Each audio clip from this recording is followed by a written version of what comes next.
Good morning, everyone. I'm sorry, I'm pretty tired. I haven't had a baby this small in 10 years, so I'm a little exhausted.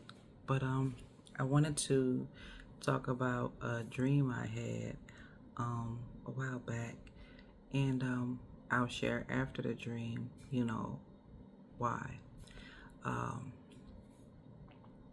and I will say the dream is a little graphic, so my apologies. But so I had this dream a while back, and it was like I was in this house.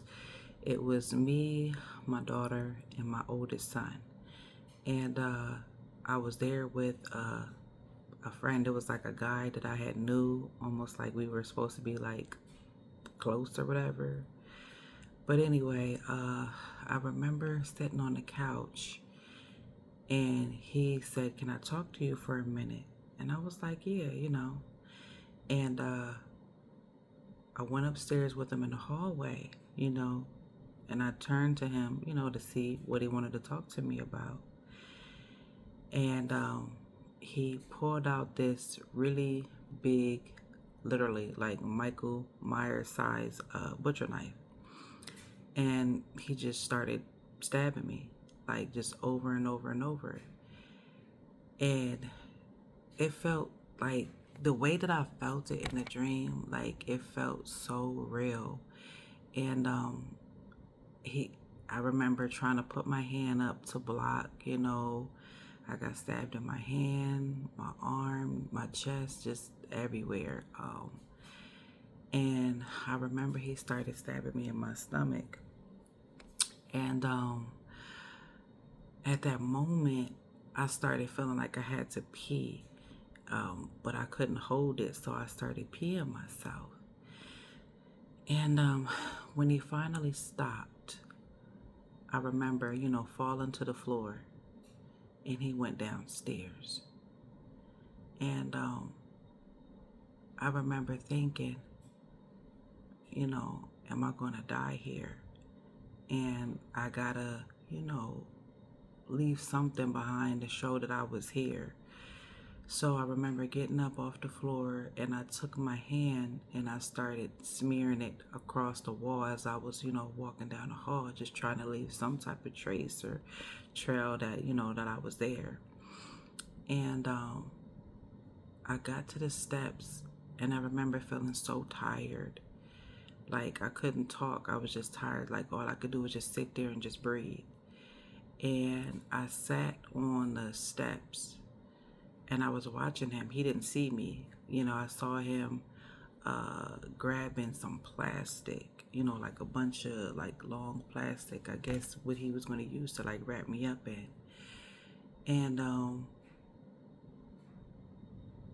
he said to me, he looked up when he saw me, like he couldn't believe that I was, alive that long.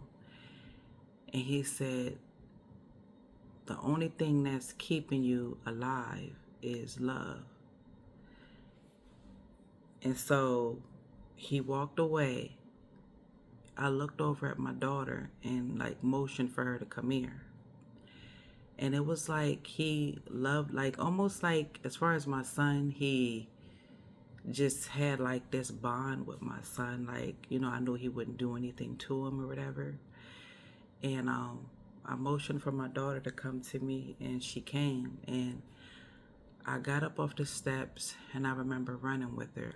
I didn't even have time to open the window, to the bedroom. Like I literally just, grabbed her in my arms, shielded her, and I turned and I like charged at the window, and the glass broke and we fell out the window.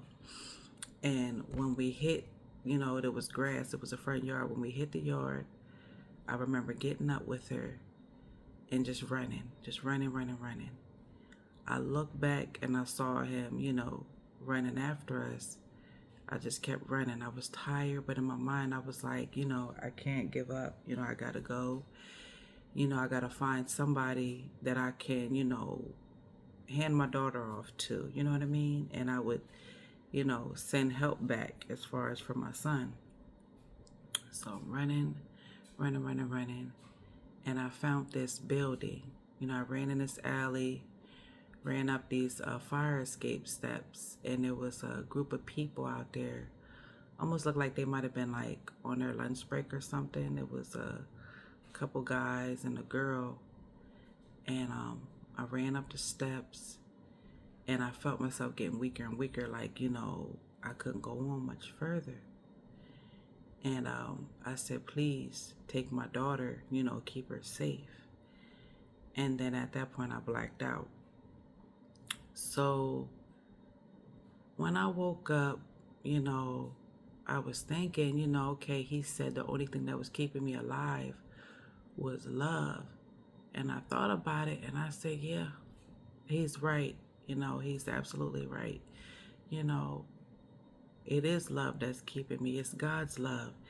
And the reason I say that is because, I've been through, I'm trying not to cry, y'all, but I've been through so much, just really unfortunate things, and things that, helped me to, molded me into the person I am today. I can't tell you how many times I've had, people pulling guns out on me, trying to kill me, all kind of stuff. And I swear every time when it looked like, this is it, this person's about to kill me, you know what I mean, having guns pulled to my head and everything, and in that moment thinking, I'm going to die. And I made it out alive. And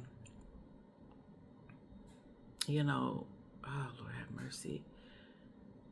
It really was, and it really is, God's love that I'm still here, that I'm still breathing, so that's why, with every breath that I have and while I'm still here, I want to give God praise,